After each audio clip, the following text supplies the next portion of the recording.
there's a great value in preserving this. The memories really are a function of time. When they're fresh, people don't want to talk about them. And with something, this was a Holocaust for Native Americans, for the Creeks. And it took more than one generation for people to even get to where they felt like they could talk about this. It was as fresh and as real to them 1, 2, 3 generations down as it was for the people that actually had to walk the trail. So a lot of those first-hand accounts we don't have and will never have. But thank goodness a lot of them have been passed down, again, in the oral tradition through the families. They're still there. Every family really considers those to be a private story, a private history. It's not something that they still really feel comfortable getting out to the public and making into a public story and a public history. But we have to have it. There has to be a remembrance of this. And you have to realize, too, in the history, after the removals, it was only about one generation before the Civil War hit. And particularly here in Oklahoma, in this Indian Territory area, the government just took off and left. So the people that were here were left to their own devices, and the Confederacy was coming in. And so they had a second removal to Kansas. About 10,000 people took off, again in winter. Anyone that was still kind of sympathetic to the Union side, to the government side.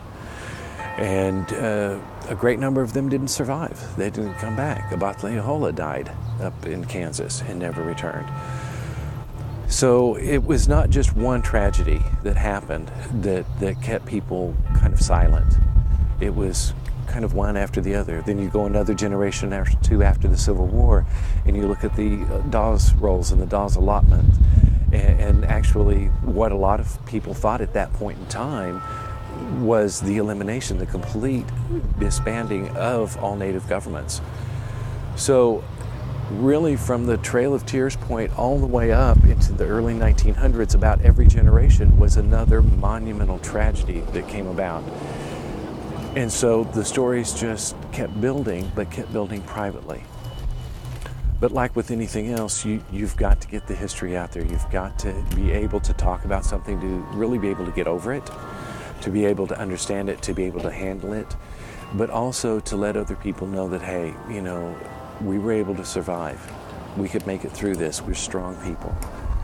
And I think that's the value in it. It's partly a healing process. It's partly a process of being able to be proud of who you are and where you've come from and what your family has had to suffer through to survive.